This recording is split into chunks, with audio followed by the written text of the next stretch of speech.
This is All Things Caregiving from Breathing Spaces.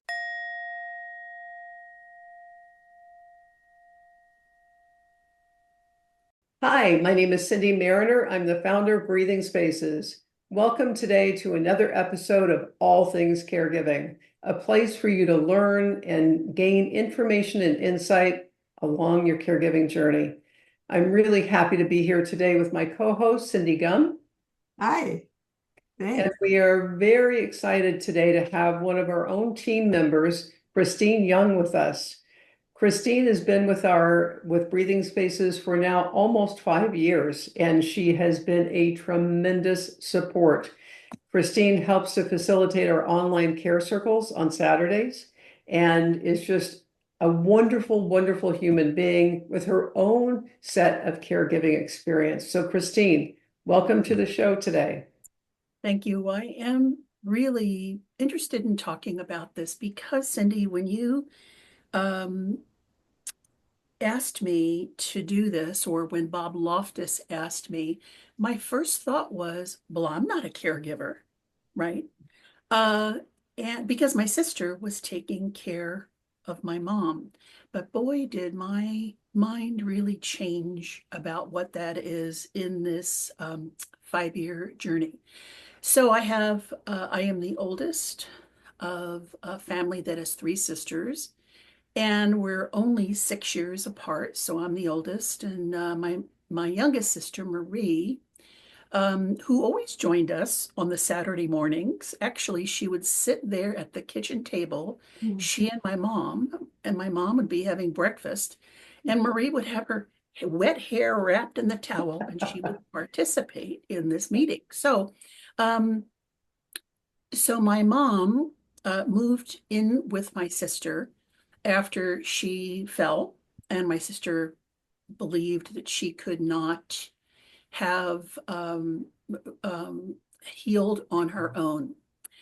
And my sister and my mom were very close. My sister had three children. My mother was there every single day of my sister's life from the time that she gave birth. So mom is really integrated with the family. And in my sister, up until she died of a pulmonary embolism last year, had taken care of my mother for 8 years. Now, during that time, I am a long distance caregiver in a sense, aren't I?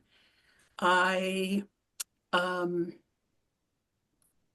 my sister and I met in Florida, and she got on the plane with my mom. And our agreement always was during those vacations that I was mom's complete caregiver to give Marie a break. That was really a lot of fun, the three of us spending time together. Now, I bet you are thinking right now that she didn't Christine say she had a third sister? And yes, that's what she said. But my third sister is not is someone who really can't leave her house. She's got very high anxiety. So last year, uh, after us taking a vacation in Florida in March, my sister Marie, in on June the 14th, had gotten out of the hospital for blood clots and then dropped dead right in front of my mother, my brother-in-law, and my niece. And, my niece is still suffering from that PTSD, and my brother is a little more quiet. My brother-in-law is a little more quiet about it. So now that unexpected death, here is Marie, my sister, in New Jersey, and I'm in California. Couldn't be farther away, right? And my mother and I cried for 45 days together. I would wake up my mother in the morning, and she would say to me, where's Marie? And, we would talk about that. So that put me in the driver's seat, as I said. And I thought about bringing my mom back to California. We looked at a couple of different caregiving places before I had to get on the plane. And I honestly could not see my mom in the one that was much new and much more modern, but I could see my mom in this smaller place. And since I am also a hospice volunteer, I'm used to seeing these different places and visiting my clients there. So I come out to New Jersey. We plan the funeral. It's hot as heck out in New Jersey. It couldn't be more hot and humid. And we had the most, we had a beautiful funeral for my sister.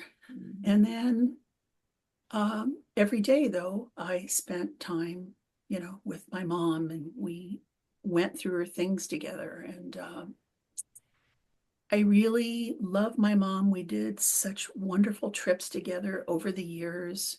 I saw the kind of person she was. And thank goodness from heaven, my sister led me to a wonderful caregiving facility named the Abrams Residence, which is just 2 miles away from where she lived. 23 apartments, kind of fun. And on July the 15th, we went in together. I spent the whole day, July 16th, July 17th, and on July 18th, after 2 months in New Jersey, I did fly home back to my life in California and my wonderful husband, Bob, who supported me every single day I was in New Jersey with a cute little cat video. Oh, Everybody should have a partner like that. right. Every Right. I woman, love that. every woman should have a partner Yeah. like my super hubby. Yeah. So, as I started thinking about what do I want other caregivers who may be like I was, a long distance caregiver, one of the things that I dealt with every single day is guilt. Here's Marie, she's taking the total responsibility for my mother.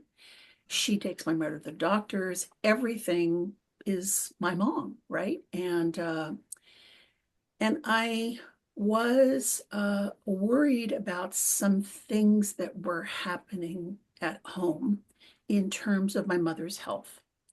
And if I could rewind the hands of time, I wished I would have been stronger at dealing with my mother's loss of hearing, which of course she claims she has no problem hearing.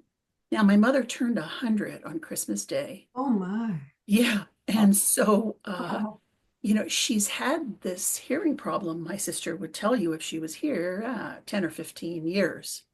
And if I could rewind those hands of time, I would have gotten my mother into hearing aids sooner Wow. rather than Oh, later, yeah. because she has really withdrawn from the world. Yeah. And when I take her out to lunch and we have lunch with her girlfriends, my mother will not say a word, and it's because she can't hear.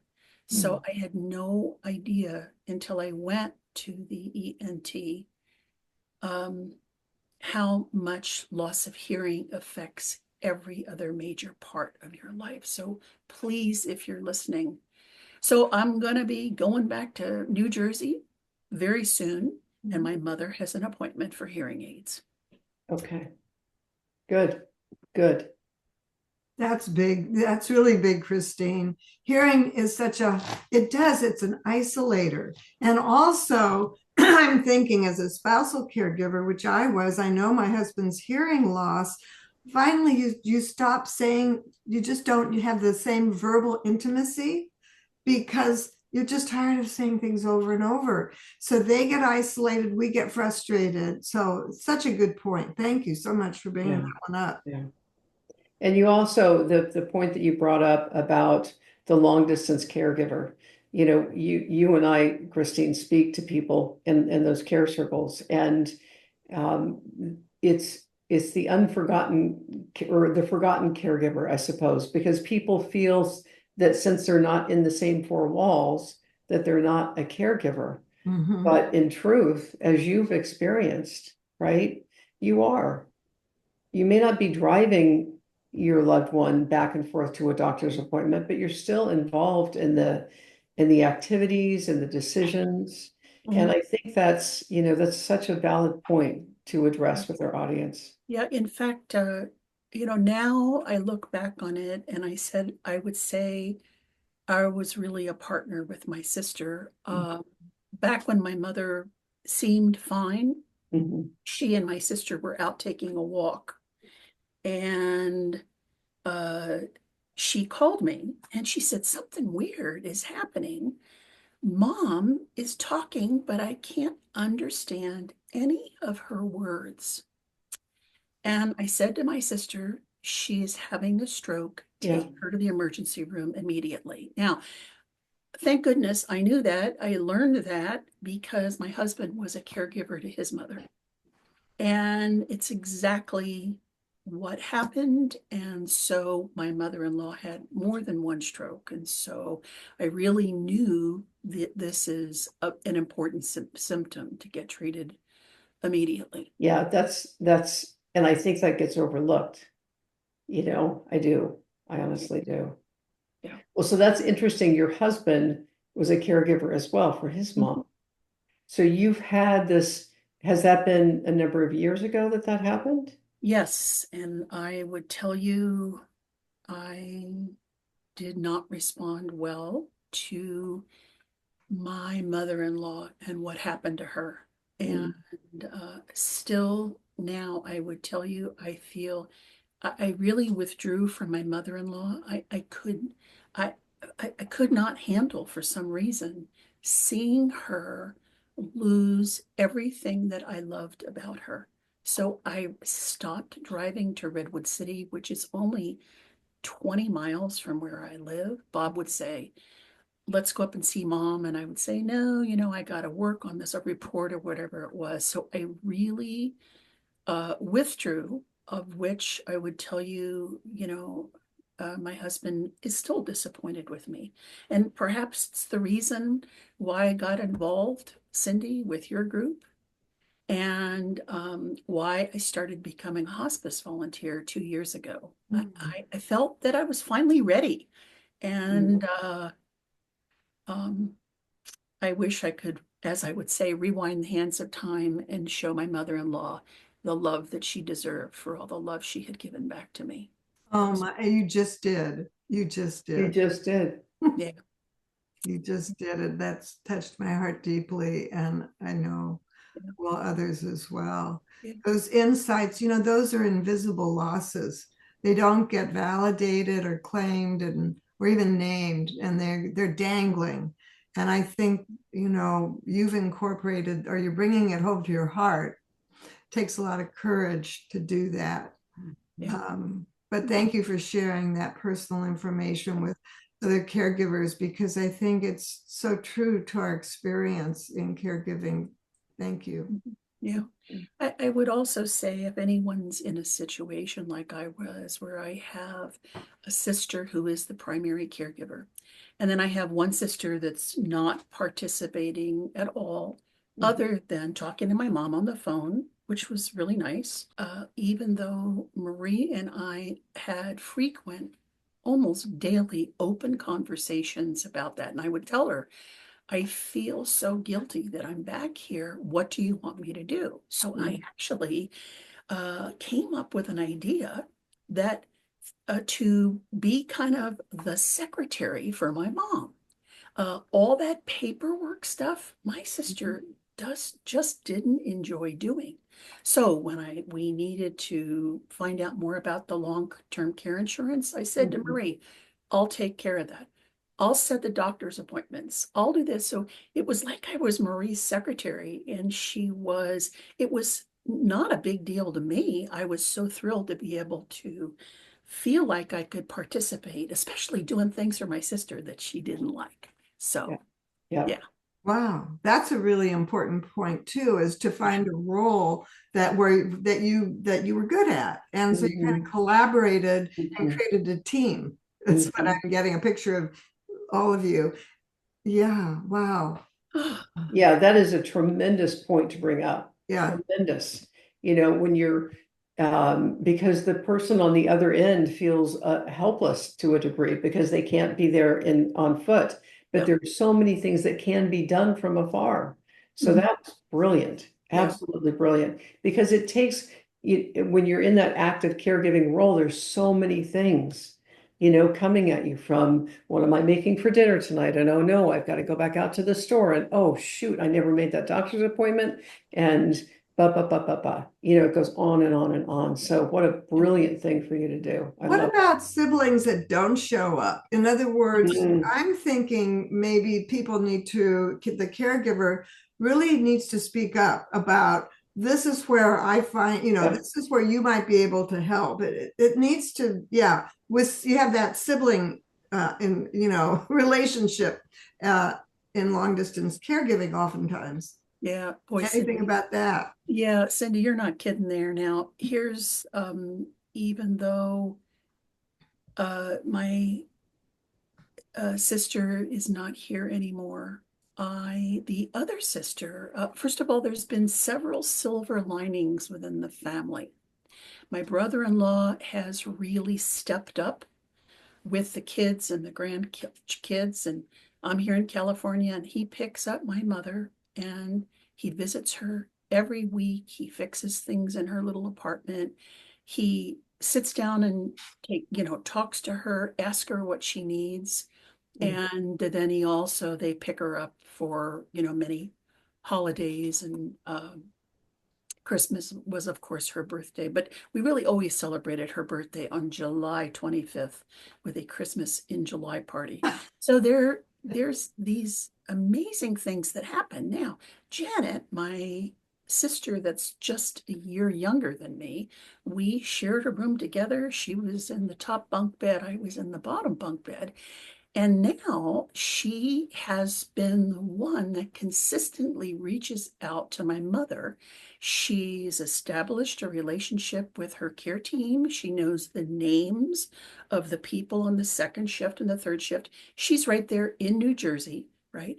And then she will text me and say, see my email. And she writes me a little report. So we've kind of gotten the reports Yes. going back and forth. And she'll say to me, hey, mom needs this.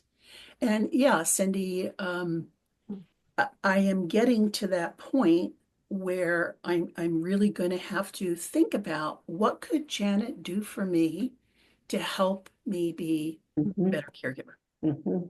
Yeah. Mhm. Yeah. Yeah, you have that source right there, and your brother-in-law, for that matter, right? Yes. Your niece, you've got folks that are out there that can be go-to, but they need to hear, what do you need?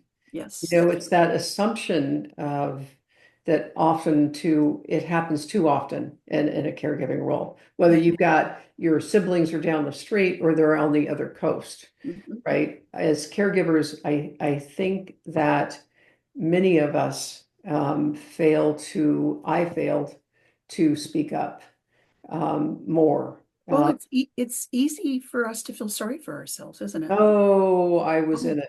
yeah. Yep. Yeah, Yep. we've got so much pressure on us and just this feeling of sadness and sickness that we kind of want to go there and feel Yeah. sorry for ourselves, right? Yeah, absolutely. Yeah, but Absolutely. I need to have, more open conversation with Janet about that. And I need to actually haven't thought about anything other than some of the things that I took over from Marie so that she Mhm. could do some of those things. Yeah, And absolutely. I know she will feel better if she can do those things too. Yeah, absolutely. I'm quite sure that she will. Yeah. In fact, I never thought about, does Janet feel guilty? Because all the pressure is on me, so to speak. Hmm. And I would like to have a conversation with her Yeah, about that. yeah, I think that's a great idea. You have, I know that we're coming at the close of our show here. Christine, you've been a valuable asset here with the conversations that we've had. I feel like that long distance caregiver is so important to bring up with our audience. And I feel like you've just had some wonderful points to share with folks. So I am eternally grateful for you. I always am, you know, Yes. my partner in the online care circles, right? Yeah. One more thing I want to say that has really been wonderful. You know, my sister was really smart. She hired a woman from church. My mother loved to swim, Mm, and taking my mother swimming is a huge part of the day. So when my sister's pool closed down, my mother went to the YMC. She hired Kim to take my mother, uh, watch her swim, get her showered and dressed. That was super helpful 3 hours. And my sister paid Kim. Of course, I put down Kim's phone number and her first and last name in my phone because that's what I always do.